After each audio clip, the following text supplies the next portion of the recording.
please welcome to the stage, Mike Weisberg.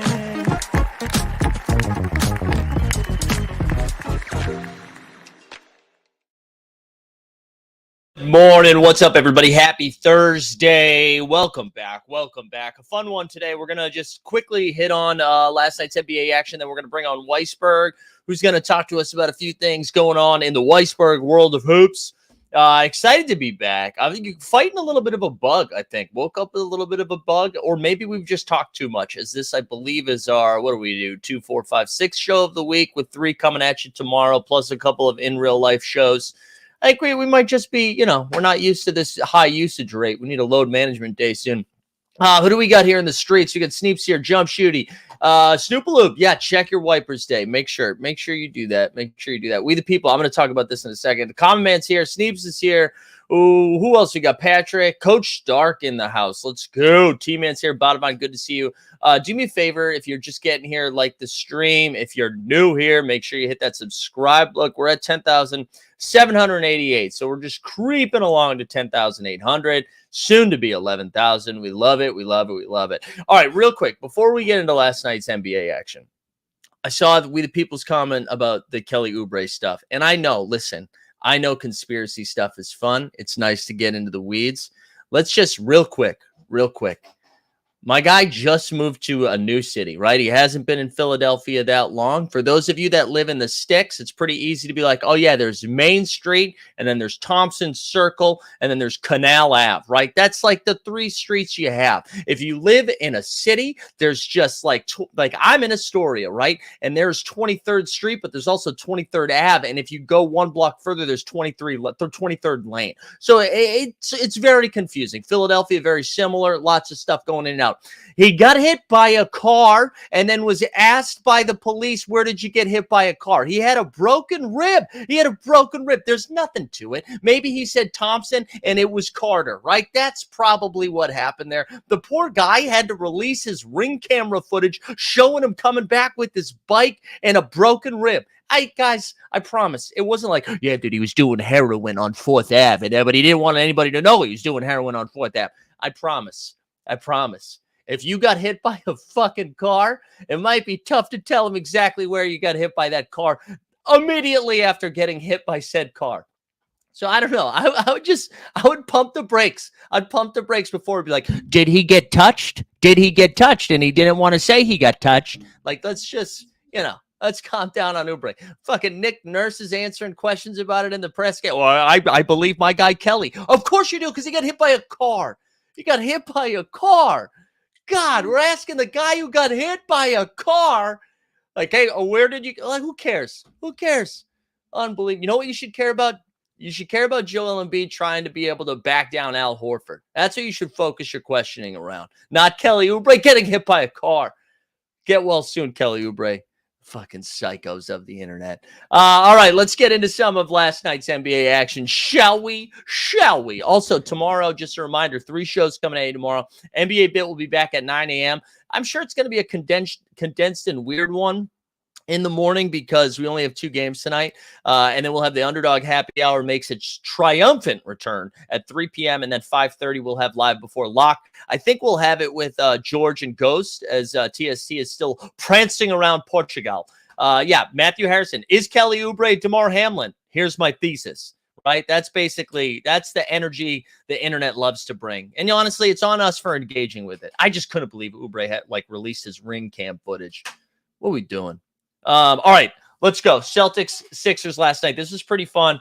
So Kristaps Porzingis ruled out. Jaylen Brown ruled out. I think it kind of seemed like Brown was going to miss all day long. We kind of projected that he was going to miss in some of the stuff that we were doing.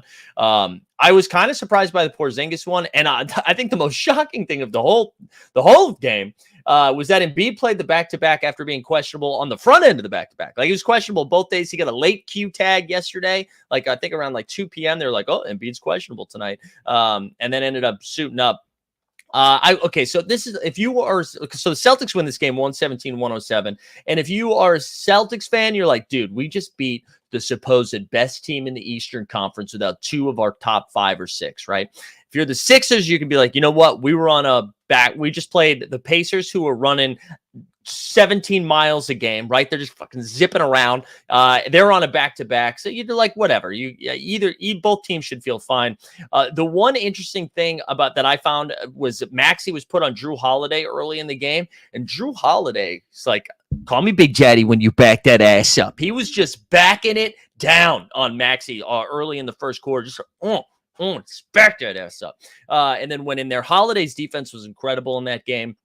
Al Horford too, man. Al Horford was like, he's like, listen, old man Horford night. You don't need me every night, but tonight's the night. And he kind of slowed down Embiid. Embiid, I think at lowest scoring output of the season so far, he had 20 points, still had 9 boards and 7 dimes. Maxey had 20 and 4, but it was Derek White's season. Derek White dropped 27 and 5. Drew Holiday had a double-double with 18, 10 and 3. And then Tatum's continuing to get points without hitting threes. I feel like he's been just building brick houses out there with his 3-point shot. Still finished the game with 29, 8 and 6. It was a good win for the Celtics, though. I mean, to be shorthanded against this Sixers team. But again, the Sixers out Kelly Oubre and also back-to-back. But in Philly, the Celtics were able to get up, and the defense was the thing that really stood out. I mean, I know they still gave up, 107 points, but when they were able to really buckle down and just make things difficult, Maxey in the first matchup, right? Maxey just torched Holiday and White, was able to get to his spots, get any shot that he wanted. And last night, that wasn't the case. They really they mucked it up. And same thing with Embiid. Horford really slowed down Embiid last night. And it's, Al's getting older, but one thing that hasn't changed is when we go up, me and the Boston Celtics, when the Celtics go up against a talented big, whether it's Embiid or Giannis, or I guess even Jokic, Al still is a sharp defensive player and was able to slow him down. So good win for the Beantown boys. Good win for the Celtics. And then Sixers, yeah, I really wouldn't panic about what happened with Philly. I mean, you're still in great shape. Back-to-back. It was like a scheduled loss. We had a couple of scheduled losses out there last night. We'll get to the Minnesota Timberwolves here in a little bit. Let's start with the drop, because no Kyrie Irving, so we know that means it is Luka Magic time. Luka Magic.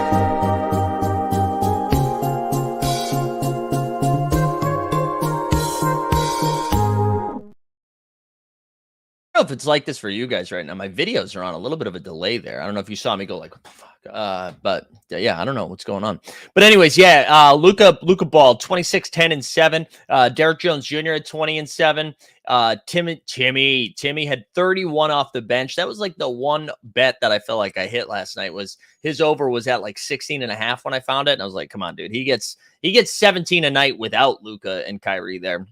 And then Kuz had 22 and 6. Jordan Poole 6 for 17 shooting. They are unwatchable. The Wizards, and I mean that's not true. They are very watchable because they're fun. They're funny, they're bad. I tweeted out last night that the Washington Wizards right now are that one drunk YMCA rec league team that they're having a good time playing in the league, but they always meet up at 5 o'clock for drinks after work. They're like, I don't have time to go home. Let's all go grab a drink or two. and then we'll play our rec league game. And I've done that. So I've been on that team. I know what that team looks like, and it looks like Jordan Poole and Kyle Kuzma. So, I mean, whatever, like good win for the Mavericks after getting their teeth kicked in the night before against the Pels. And the Wizards are like, hey, if you've gotten your teeth kicked in, let us be your dentist. They're out there to make you feel better. They're a nice self-esteem booster. They are the therapy of the NBA. So congrats to Dallas for getting that win. Yeah, Lively was strong last night too. But anyways, Luka did it all in like the third quarter. I think they had to bring, in the first two quarters, Luka was putting on a show that they didn't even need to use him in the third and the fourth. I think he came back in for like a couple minutes in the fourth quarter where it got a little tighter, but that game was never in question. We did have a close game though. The Knicks, the Bing Bong Boys in the ATL, A-Town down. Knicks won 116-114. Guys, listen, we got to start giving Randall some love. Regular season Randall. Julius Randle's kind of on a heater right now. Last night he had, let me look that up real quick, 29, 10, and 8. But the last couple of games, let's just like real quick, we'll look at his last 5 over here on Basketball Reference, right? So his last 5 dating back to the game against the Clippers, right? Against the Clippers, he dropped 27 and 10. Against the Spurs, he dropped 23 and 16. Against the Charlotte Hornets, he dropped 23 and 5, but did that in 27 minutes. Against the Celtics, he dropped 25, 9, and 5. And then last night, dropped 29, 10, and I don't see the assist anymore. 29, 10, and 8, like I said. So Julius Randle's out there balling, all right? So we got to give some Randle some love. He came out and said recently, I don't know if it was in a podcast or a post-game press conference or something, but he basically said, hey, listen, I had ankle surgery, all right? It makes sense that I suck, all right? If you expect me to come back after putting knives in my ankles, then you know what? That's on you. And so it seems like he's getting a little bit, he's getting healthier. He's looking fresh and frisky. So good game. Good game from regular season Randle. Jalen Brunsanity dropped 24 and 8. RJ still battling the migraines he missed last night. So IQ dropped 20 off the bench. And then you had on the Atlanta side of things, Trae Young returned after, I believe, I didn't realize this. He missed the game because he had a child. So congrats to Trae Young. Trae dropped 15 points and 17 dimes. Bogdan had 28 off the bench, went 8 for 8 from the line, was out there working. I think he was 28 points in 27 minutes. And then Jalen Johnson continues to play well. 18 and 5. Shout out to Top Shot Common Man. I know he was saying smash the overs last night, and he did. I think it was like 11 and a half, and he went for 18. So we love to see that. Good win for New York, though. Good win for the Bing Bong Boys. All right, Bucks and Raptors. Giannis, who was listed as probable to start the day, he was easily my number 1 pick and underdog early on. And then all of a sudden they were like, JK, LOL, LOL, LMFAO, ROFL, whatever else you want to come up with. He sat for load management. Dame Time made his return, though. And, Toronto does play pretty solid defense. So I was curious. I was like, listen, if Dame can't do it now, is he going to do it at all this year? And he answered that question because in very limited minutes, he played 31 minutes. Well, not very limited, but played 31 minutes, dropped 37 points and 13 dimes. It was basically the entirety of the offense, and all of his dimes seemed to go to Malik Beasley, who was hot from 3. He dropped 30 and 4. Bobby Portis had 18 and 7, and this is the second time in 2 weeks. Fucking Brook Lopez is just a block machine. He had 7 blocks, did it for Mickey last night. I also want to shout out Darko because as this game was getting blown out, I had a lot of Scotty Barnes stock last night. And I was like, man, I can't believe Scotty was off to a good start. I can't believe I'm not going to get there with Scotty. And Darko said, hold my beer. I watched a lot of Nick Nurse tape. Scotty's going to play the entire fourth quarter, even though they're getting their dick kicked. And that's what happened. Scotty Barnes still dropped 29, 9, and 7. Pascal, however, Spicy P, no, he didn't get a lot of run. Tesla in the chat saying, worst defensive game of the year for the Raps, perhaps Dame's best game is a buck. Yeah, and that's like a tweet with a handshake emoji, right? And it was. So good to see Dame back. It was kind of fun for a second being like, watch the Bucks get cooked. Basketball's more fun when Dame's out there just doing Dame shit. So Dame was good. Yeah, Snoop Loop says Bucks are back. Watch out, Miami. That's famous last words. Don't do that. Don't poke the Miami Bear. Just let them dress in white, hashtag heat culture, sipping on mojitos, all right? But good win for Milwaukee. normal stuff from Toronto, I think. I think, like, when you see Giannis is out, the Raptors are probably stretching out, being like, we got this. And then they didn't. Magic beat the Bulls 96-94. Bulls in disarray. Looked like they were going to sneak out a W there. And then Paolo Banchero, with just a couple of seconds left, backs down the defensive god of Alex Caruso, gets a nice little roll to take a 2-point lead with like a second left. Patrick Williams dribbles too much and doesn't get a shot off. They get the W. Everybody on Chicago is going to be gone. It seems like Levine will be first. I was listening to, I'm not going to be able to give them credit now. Just people saying like, hey, I think people are going to be surprised at what the Zach LaVine trade stock is. And I think it's a combination of like teams that are trying to win championships. I don't know if LaVine is the right fit for how much money he makes. Like, it's a ton of money. So you're going to have to give up a ton of salary. And that means it's either a bunch of guys making $4 million a year, or it's like one guy making 25 and then another, it's going to be, you're going to have to gut depth in order to bring Zach LaVine on. I imagine that it is Caruso that's going to bring the most value. DeRozan will be out there. I know there's a lot of like rumblings, or the Warriors a landing spot for one of those guys. I'm sure we'll talk about that a little bit more later, but good win for Orlando. They are back up over 500 games. We love to see it. 3 games left, baby. 3 games left. Suns and the Wolves.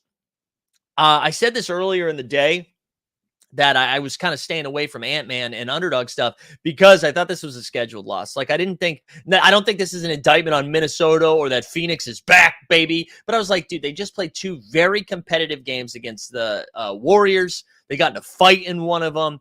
Juices running high. They had a big, tough W in their last game. Back to back. They go to Phoenix. It's like they're going to lose this game. And they did. Weird reporting yesterday. I won't even say reporting, but Shams tweets out a photo of the big 3. Finally, the debut of the big 3. Bradley Beal's in. Devin Booker's in. Kevin Durant is in. And then Vamonos. I don't know why we said Vamonos. That doesn't fit there. But Bradley Beal ruled out with some more back stuff. So didn't matter though. KD and Booker looked good. They said Booker was going to be on a minutes restriction, so he was motivated to be efficient, I guess. Booker had 31-5-4. KD also had 31-6-6. Easily Ant-Man's worst game. He only had 13 points. Karl-Anthony Towns, though, continuing to get out there and do some work. He had 25-7. But the man doing work last night was Drew Eubanks, who put Cat on an absolute poster, just bodied Cat down low. But I think I'm going to start going on the other end of the spectrum of this. I think I'm going to start defending guys that get postered, because at least they're trying to defend, Cat at least put his body out there instead of ducking out of the way. Good win for Phoenix, scheduled loss for Minnesota. I don't know. We move on. 2 games left. We'll finish with Kings Lakers. So let's go to Cavs and Blazers. Cleveland won 109-95. No Darius Garland last night. Mobley had a pretty good game.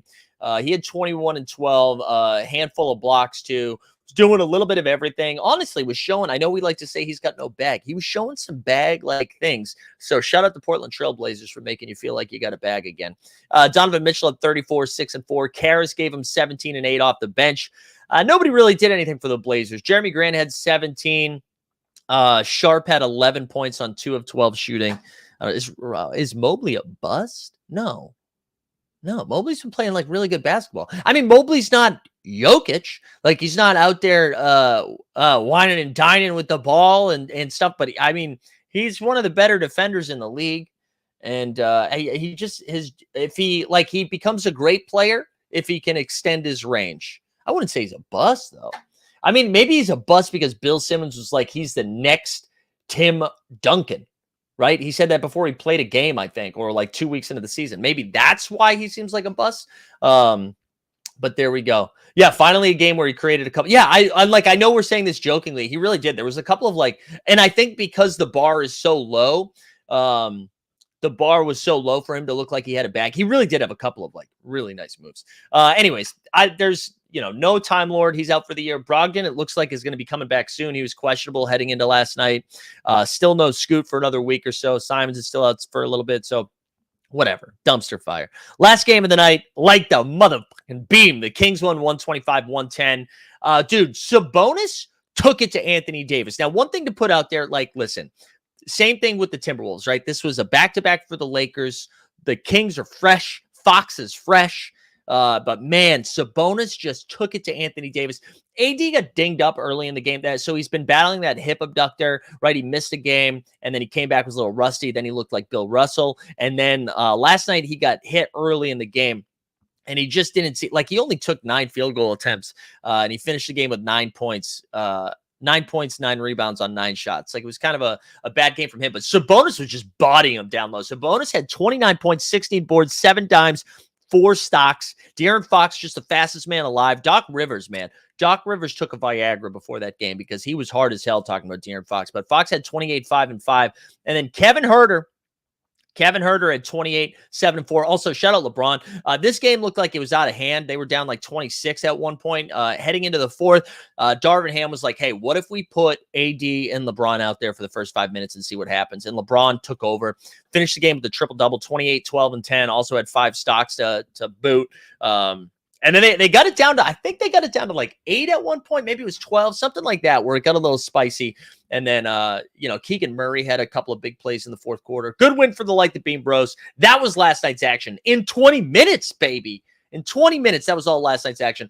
Tonight, we have 2 games. We've got OKC against, is it OKC Golden State? And then it's Miami Brooklyn, I think. Those are the 2 games that we have tonight. I don't know. I'm not really excited about either of those, especially because we have no Steph Curry, no Draymond. OKC should do work. And then Miami, Brooklyn, I just can't get excited for. So that's the 2 games we have tonight. We're going to take a quick break. Then we're going to bring on Mike Weisberg, talk about a couple of things that have been sticking out to him. If you're just joining us, hey, like the stream, subscribe.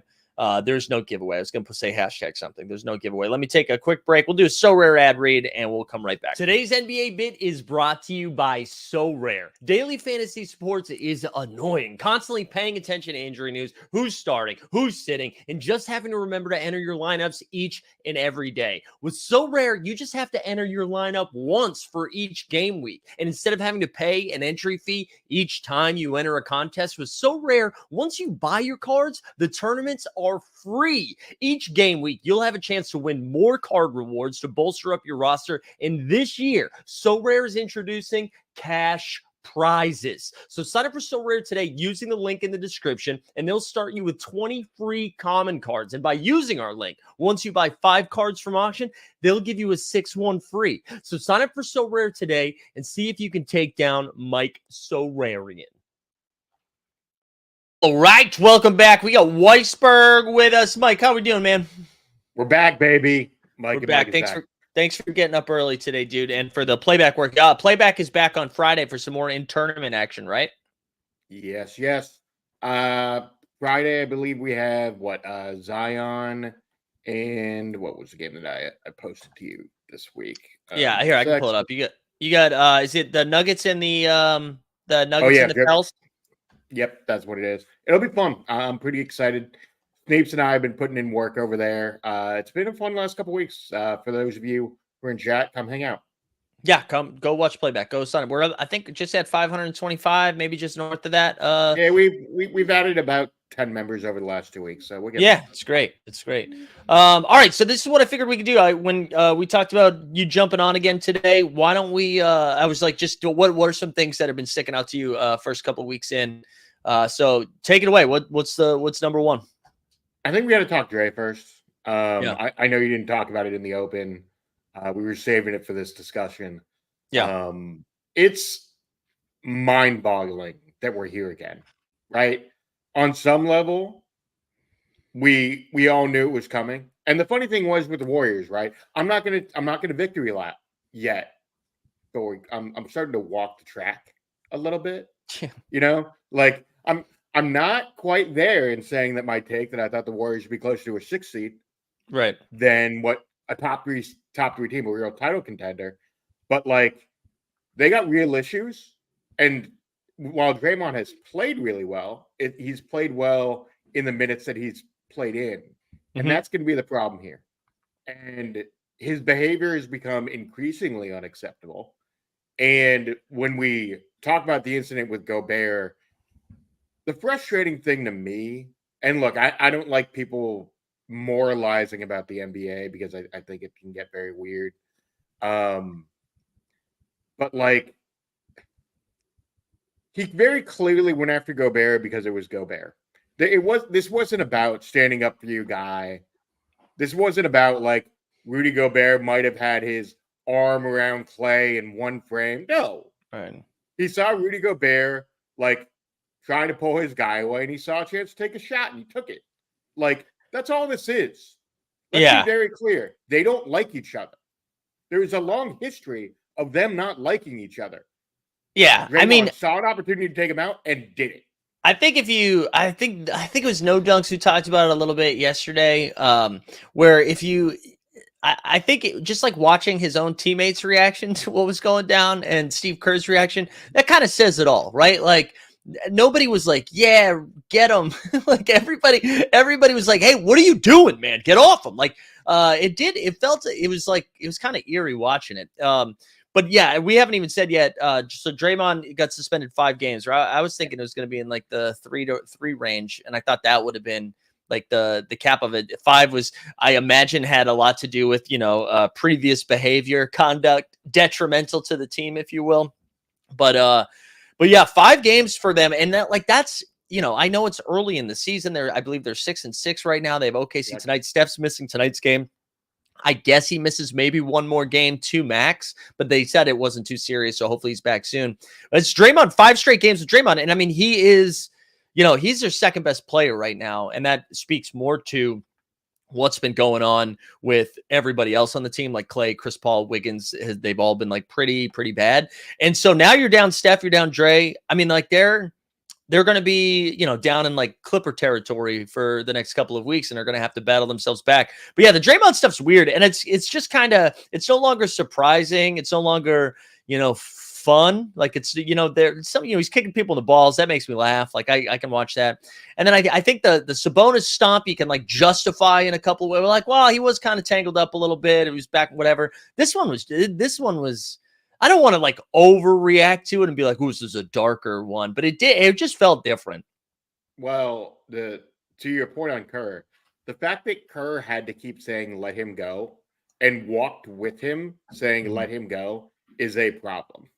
Yeah. Like, I'm sure the league looked at that and they were like, "Hey, man, like this is not good." By the way, just a quick note on Kerr. Did you see Kerr's post-game press conference after that? No, I didn't. It was weird. So like. He basically didn't defend Dre, but basically he was like, yeah, Clay had Draymond went after him because our end of bench guys saw that Gobert had his arm around him. And it's like, for a guy who, whenever he has an opportunity to speak up for the good of the league, and I think Steve's an awesome dude. Yeah. Like, consistently Steve Kerr backs Draymond in ways that are like, uncomfortable. Yeah, like, I mean, like what's his option though? Is what's the option that he has there though? Maybe the option is like, you go, look, Dre's behavior was unacceptable tonight, period, point blank. I understand why he did what he did because he thought he saw Gobert with his arm around Clay, so he went off, but the behavior itself is increasingly unacceptable. Something like that. Yeah. Like, yeah. I mean, look, they didn't punish Draymond after the pull punch last year. Right. And they defended their conduct there. Yeah, and that's true. That one makes more sense to me to be like, what the hell, Steve, than this past one. I feel like is a little bit tougher. And I know we talked about Miles Bridges a little bit yesterday and about like, well, what's the coach supposed to do that? Like, I don't think those are the same at all. Right. Like, I think domestic violence is a thing you can talk about where like this, I'm like, I kind of understand a little bit more. Also, one note about that yesterday, the reporter, I shared this in the Discord, because we were talking about how those quotes from Steve Clifford were taken out of context. The reporter that asked the question shared people saying that and being like, I asked the question. This was within the context. Like the reporter who's asked it was like, no, that's within context. So I thought that was funny. But yeah, I mean, to your point, I mean, I guess I hear what you're saying, where it's just kind of like, because this type of like ejection technical, like this was obviously, on steroids compared to what we normally see from Draymond. So I guess there was probably a more political answer that Steve could have given us. Yeah, and it's funny with Steve because he's used to giving a political answer once or twice. As far as the Warriors go, I think the bigger question for them is Pajemski's going to be getting a look here. Yeah. So he had a great game the other night after all the ejections. It was kind of shrouded in everything else that happened in that game. But he looked great. And by the way, he's the only Warrior who scored over 20 points this year. Yeah. Which is insane outside of Steph. So it's who do you think loses minutes though for them if it's because I was seeing something they were like, oh, that means Moody's minutes are on the line. And I was like, but Moody's been their best bench player so far. Do they bench Wiggins? Yeah, I don't. But I think if they bench Wiggins, they're giving up on the seat. Like if they have any shot at a ceiling, it's not because Pajemski outplays Wiggins. Like they need Wiggins out there. You know what I mean? Like I'm not saying that he's playing well, but that he, you know what I mean. Also, keeper Saric scored 20. Yeah, he's saying more than 20. But technically the stat is over 20 points. But yeah, you're not wrong. Yeah, yeah. One last thing on Dre. Because Rudy Gobert's comments post game were epic. Yeah, that's pretty funny. But the one thing that he said more than anything else that I think got NBA Twitter kind of going yesterday was this comment on basically like that if Steph's not playing, then Dre's going to try to get kicked out. Right. And it looks like the NBA, like there's been a little bit of research on that front. And roughly, I want to make sure I have the tweet right here. Okay, I have it. This is from Daily Dunks.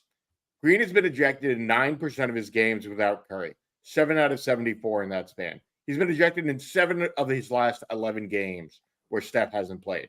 That's crazy. Green has gotten ejected from just 2% of his games with Curry. 3 out of 160 out of the last 5 years. That's an insane stat.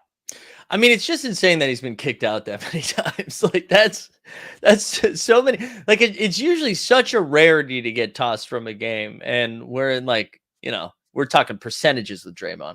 We're talking 10% of the time. If Steph's not playing, he's getting ejected. It's crazy. Over the last 5 years. That's nuts. That's great. That's great. Yeah, we'll get off the Dre topic. We'll get on to some more fun stuff. I did want to talk about the Houston Rockets. Yeah. And I spent a good portion of last night and this morning watching video, understanding kind of where they are. And there are parts of them that don't entirely make sense. Mm-hmm. Like, they've won 6 in a row. They've beaten good teams, by the way. Beaten the Lakers, Kings twice. They beat the Nuggets, for example. And they beat Charlotte too, but that's Fed's point. They're the 5th best starting 5 in the league right now, according to net rating. They're plus 17.9, which is nuts. But basically, here's what they're doing. They're getting it done with elite defense. They're 4th in the league in defensive net rating behind the Wolves, Celtics, and Magic. And pretty mediocre offensive numbers. But they're playing it with a much slower pace. Yeah. They have the slowest pace in the league. And admittedly, there are parts of their offense that are a bit of a mirage, would be the way I would frame it. Like, Dylan Brooks is shooting over 53% from 3. I don't expect that to hold up over the course of the year. Jalen Green shooting 40% from 3. Do I think it's possible he stays over 40%? Maybe. I mean, Green's a good young player, top 3 pick. But, like, they're getting this done in a way that I think is surprising, but also sustainable in terms of the defense. The offensive numbers are going to normalize, but, like, this is a team that's going to be top 6 in the West. Like, I do think they're going to be way better than people thought. And I know we're only an 1/8 of the way through the year, but, like, a lot of what they're doing for this year, for this roster, is super sustainable. Sengun's been awesome. Dylan Brooks has been great, both offensively and defensively. Fred VanVleet's numbers are kind of off the board crazy for what he is. Like, they're doing the thing, and it's just a matter of, like, whether they can maintain. I think they can. Mike, what are your thoughts on the Rockets so far? Oh, yeah, I think they've been playing tough. And like Sengun, like you said, has been like really, really good. And that I think he's like where their ceiling goes is how much Sengun and Jalen Green progress this season. I do think Fred's been great. I actually think Dylan's, I don't think it's gonna be over 50%, but I could see the 3-point percentage being higher than normal just because he seems to be in check, right? He's not taking 22 shots a game. He's just been efficient on low shot taking or field goal attempts. He's averaging eight attempts a game. Yeah, but I think, but like if you look at his last couple of games here, well, I don't have it up in front of me, but let me pull it up real quick. I feel like he had like one really hot shooting game where he went nuts. But I think for the most part here, he's taken like his last 5 games, he was 1 for 3, 1 for 1, 1 for 3, 1 for 3, 2 for 4. Okay. So he's not going Fair like too crazy on him. So when like looking at the standings, right? So you're saying top 6. I don't think.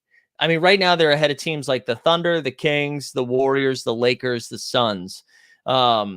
I could see them making the play-in. I think they're like in that range, but even with the Warriors' woes right now, I see the Warriors right in the ships. I think the Kings finish ahead of them, the Thunder finish ahead of them, and then like one of the Lakers or the Suns finishing ahead of them too. So, but I mean, that's not to like poo-poo it at all. I think they've been great. I think I see them more of like on the lower end of that tier of teams. But I think they're just going to play a ton of competitive teams. Like, I don't think anybody's going to be excited to play them if they come out as a 7 seed. I don't think anyone's like, hell yeah, we have Houston, you know? Well, to me, they remind me a little bit of a lot of what the Knicks do. Yeah. Play at a slower pace. We're gonna grind you to death in terms of trying to be super efficient offensively as we can, and defensively, we're gonna beat you up. Yeah. Like, they're with their backcourt. That's a physical backcourt if a little undersized, and like they know what to do within Ime's system. And as those guys get more comfortable playing an Ime's system, I think the offense will start to normalize the overall numbers, but I think they'll be more comfortable in their role. So like maybe top 6 is aggressive, but I just feel like this is a team that like people should be keeping an eye on. I know we tend to look at bigger markets, and Houston actually is the 4th biggest media market in the country, but people haven't been talking about them, and you should be. So take note.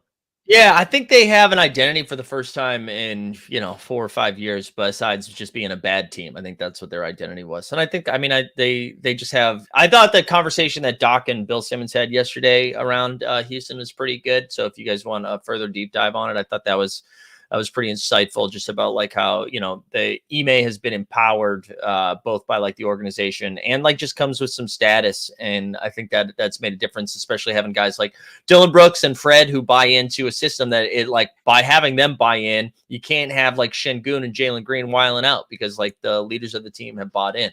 So yeah, I'm with you. And that wasn't to say like, I wouldn't be like stunned if I saw them in top 6, but I thought they were going to be like fighting for a 10 seed. Really, like I thought thought they're going to be noticeably better, but I didn't. But right now, I mean, I would take them over. You see that like the way the Pelicans are playing, I would take them over them. I think they're right in that range, that 7 to 10 range. I think, which is I think saying a lot for like rare Tillman for T to W. Put it that way. Say that again. Rare Tillman for T to W, the owner of the Rockets. Yeah, that's kind of if you know thing. Yeah. Given the amount of money that dude's lost recently. Right. Last team I wanted to talk about today is the Pacers, man. This is going to be a conversation between the Pacers and the Heat. Stan, don't worry. Next time on, I'm going to talk extensively about the Heat because I did a deep dive on them last night. But dude, Tyrese Halliburton, man, like 24.7 points a game, 12.5 assists on 52, 43, 92 splits. Leading the league in assists. Pacers are 3rd in the East. Is what they're doing sustainable? I don't know, but it's fun as hell to watch. Yeah. They're 1st in offense, top 10 in net rating. And despite the pace, and this speaks to the Halliburton part of this, they're 1st in assist to turnover ratio. So not only are they playing super fast, they're not going to turn the ball over, and they have a lead guard who now is on an all-NBA superstar status. And he's getting paid like it. But, like, Tyrese has been awesome through roughly 10 games. To speak to that ratio, like, well, I forget the stat that I shared yesterday, but over the last 2 games, he had something like, 52 and something crazy where it was like 30 some odd assists with 0 turnovers in his last 2 games, which is so impressive because like I know No Dunks was talking about Mike Conley going so long without he had a turnover in like the first 2 minutes of the season and then didn't turn it over until they brought it up. But they like for them to play at the pace that they're playing at, obviously that leads to more turnovers. You look at like Golden State. When Golden State plays fast, they're usually pretty loose with the ball. And it's so impressive that they're able to do that. And like to what you're saying, right? Is it sustainable? So they're 7-4 right now. When you look at who they've beaten, right? They were fresh off of that Sixers W, right? But they've beaten the Bucks, the Sixers, the Jazz, the Spurs, the Hornets. They lost to the Hornets. They beat the Cavs twice, and then the Wizards as well. So like I mean, I don't know if they're going to be hosting a playoff series. I don't know if we're talking top 4. Like I still imagine teams like the Knicks, and like probably obviously the Bucks, like because right now the Pacers, Heat, Bucks are all 7-4 with the Knicks, Nets, Hawks, Magic all one game behind them. I imagine some of those teams surpass them, but they are super fun, man. And I have a plea for NBA Twitter and NBA media just in general. I don't think we need to talk about the Fox Halliburton trade anymore. Right. I don't think we need to do it. I think, I don't think we have to like rebuild, like, oh, everybody that said they got fleeced can shut up. And then, or being like, well, Halliburton wanted to stay. Why would you move? Like, I just don't think we have to do it anymore. We've talked about it for over a year now. I think both organizations are very happy with where they are. And I think we could just leave it. Both teams won. It's the rare time in the NBA where both teams can close the book on it and be like, yeah, we did the job. And like the Kings, obviously, they make the playoffs for the first time in 20 years with Sabonis. That wins the trade for you right there. Right. You made the fucking playoffs, Kings. Light the beam. Congratulations. And it's been sustainable this year. Right. So you're in good shape there. And then the Pacers, it's taking a little bit of time to mold this roster around Hallie, but Mathurin's been fucking awesome for them. Yeah, he's been good. Bruce Brown has been a little banged up, but like has been pretty good for them, relatively speaking. I love what Miles Turner's done this year. Yeah. Like he's got 17 and he's averaging nearly 18 and 8 this year. Like that's crazy. Yeah. And then Buddy Hield, I know Hield was in trade talks last year, but Buddy's been really good too. But Buddy's averaging right now, 12, 3 and 3, but like he's been super productive both offensively and defensively. You watch their film, Buddy's defending at a pretty high level for what he is.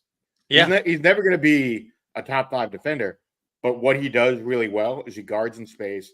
He doesn't dive over pick and rolls, relative to what he had done, say, in Sacramento. He's just been good for them. So, like, I'm excited about where this Pacers team is. And it's something to watch in the East where, I think everyone talked about the Sixers, the Bucks, and the Celtics. And everyone is kind of left out that fourth team. I think, whether or not it's the Knicks or the Pacers, but those are going to be the teams that are going to host. It's going to be one of those for a top 4 seed. I don't think it's going to be anyone else. Keeper, to your question in chat, does he still want out? We don't know. Yeah, he said at the beginning of the season, right? At the beginning of the season, they were talking about it. I imagine it has more to do with where they land come like January. If the Pacers are still sitting in that like 4 to 6 range, and Buddy's like, I'm happy coming off the bench and on a playoff caliber team, I could see that. But I think if they come back to earth a little bit and are flirting more with like a back end of the play-in or just the play-in in general, I could see them trying to make a move because Buddy would obviously be pretty attractive for a lot of like contending teams. And I mean, like Indiana could still get like real pieces back, and knowing that they can contend a little bit this year for a playoff spot, but they're not like really making a deep run, I don't think. So, but yeah, I'll be curious to see how they handle the Buddy situation. I'll briefly talk about the Heat. Shout out Stan Loves. I see you in the chat. How have you been feeling about Bam this year? Because he's been awesome. Bam has been playing at a defensive player of the year pace. And look, the Heat have won their last 6 games. And you look at them both offensive and defensively, they've been great. Now, look, some of what the Heat have done over the past 6, you look at that schedule, it's been marshmallow soft. Right. It's Hornets, Spurs, Hawks is a good dub, Grizz, Lakers is a good dub, Wizards. They've won their last 6, but it's fine. Stan in chat. Weisberg told me the Heat are not that talented. 2 wins away from the almighty Celtics despite injuries. Yeah, but like not all wins are created equal. Like the Heat need to go and beat teams like the Celtics and Philly and the Bucks in order to really be a top 4 team in this conference. Yeah, the But next that couple said, sorry, go. I know. I was just gonna say, and their next couple of games too. So they got in the next like 2 weeks, they've got Brooklyn twice, Chicago twice. They play both Cleveland and New York, and then it's like Milwaukee and back-to-backs against Indiana. So yeah, I think we'll get a better feel for them. I just real quick on Bam. I mean, Bam's always been one of the best defensive players in the league, and weirdly, I think he's known as that, but still underrated as a defender. But my biggest frustration with Bam, and I think like most Miami fans would agree with this, is that he was just so inconsistent offensively. Like some nights you'd get something from him, and then other nights he'd just be a ghost. And he would do that both in the regular season and in the postseason. But to start this season, right? Like he's shooting, also he's shooting 50% from three, which I think is funny, but he's 80% from the line, 52% from the field. But his career average in points is just under 15, and he's averaging 23. So like an 8-point jump in the first 10 games of the year. He's also he's averaging a double-double. He's over 10 boards a game too. He's 23 and 10. And he just seems like way more confident, and like he just he knows what he's doing. He knows what he's doing out there. You watch him in the flow of that offense. Yeah. And he's just so confident in what he's doing. Like he is a fulcrum of that Heat offense. And when he is right and he is aggressive, there's not many better centers in the league. You know, you can go with Jokic, Embiid, and then Bam to me. Yeah. Like, you know, and those two guys are MVPs. I'm not saying Bam is playing at an MVP level, but through 10 games, he's playing at an all NBA level. But it changes Miami's level. It changes Miami's ceiling if he can do this consistently. And I think that was always the biggest thing, where you're like, how are you gonna get there? Like, I guess you're just relying on playoff Jimmy all the time. I do. If we want to like throw some gasoline on Miami, though, we could be like, wow, once again, Tyler Hero misses some games and Miami rips off some W's. Trade Hero. Yeah, that's another concern. Caleb Martin is back for them. As Stan noted in the chat. Look, they're good. Don't get me wrong. Yeah, I mean, dude, Duncan Robinson's been great for them. As Stan just pointed out too, Haywood Highsmith into the starting lineup has kind of unlocked some stuff. Jaime Jaquez has been like awesome for a rookie. You know, like I think he's scrappy out there. You don't want those dudes starting, but just knowing that they can come in and be competent for you guys, I think is what's important. Yeah, I've been impressed with Miami. I thought Miami was going to flounder a little bit and then like get strong. When they started off 1-4, I was like, yeah, man, this is what I thought was going to happen.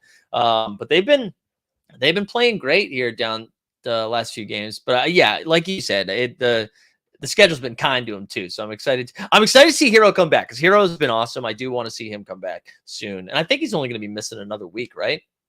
Correct. Yeah. So it should be fun.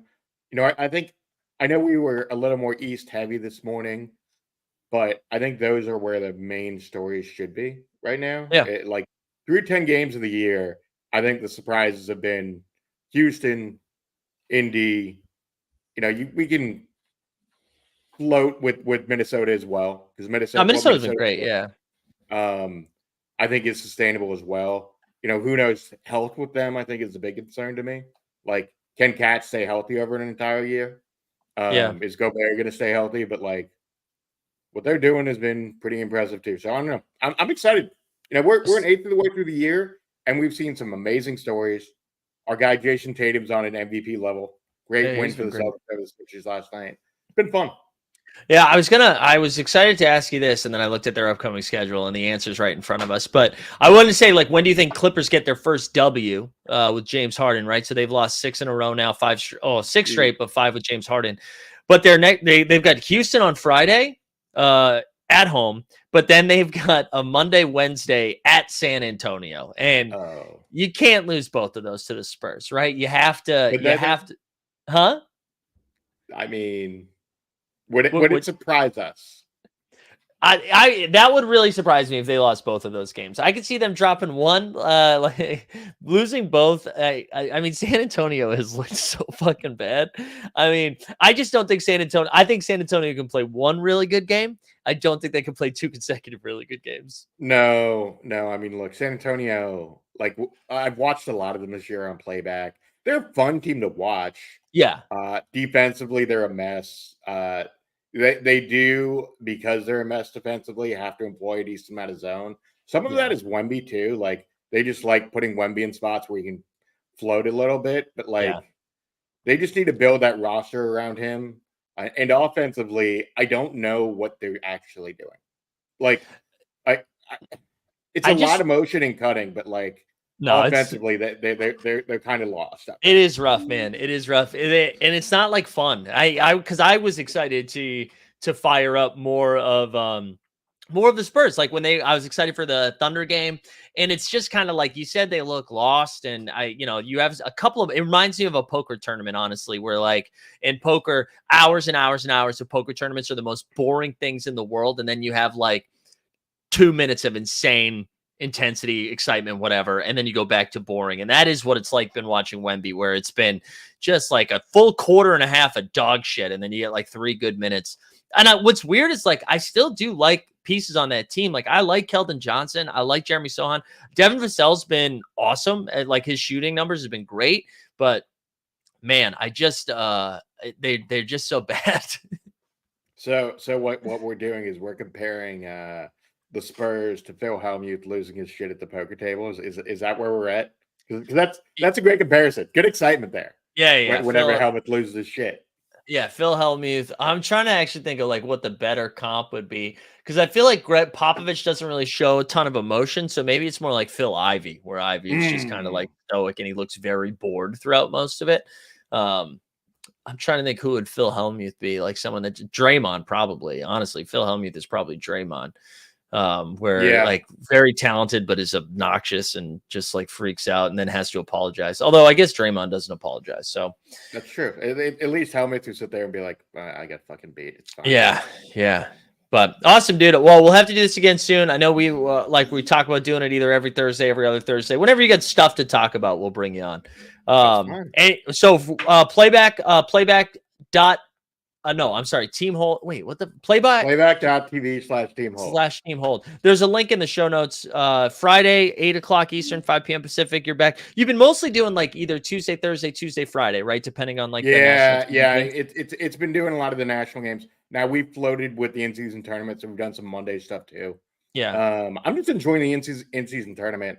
I know we're up against it on time, but like, it's been intense and fun, and like, so fun. These have been great games to go in between because like teams care, like they really want to get to Vegas. Yeah, honestly, it's made me. I kind of thought. I mean, I was excited to go to Vegas anyways, and I was like, I can't wait to watch like the Rockets play the Spurs or something. Like that's kind of how I thought the in-season tournament was going to go. Now I'm kind of excited. Like if we see a Celtics Sixers matchup, or I mean the Wolves. Honestly, I would love to watch the Wolves live. I feel like Minnesota does have a shot, and like OKC. I'm like really hyped to be there for it. So I'm looking forward to it.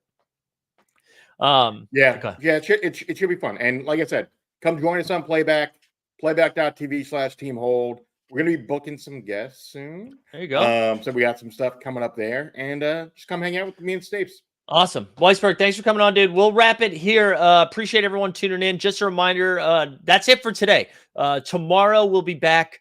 Friday, the NBA bit at 3 p.m. We have the Underdog Happy Hour, and then at 5:30 we'll be back for Live Before Lock. As I now 80, what did I say? It was 86th place right now in the in-season So Rare tournament. So we are trying to get some dubs here. But yeah, so we'll see everybody tomorrow. Weisberg, thanks for being here. Everybody have a great Thursday. We're out. Later.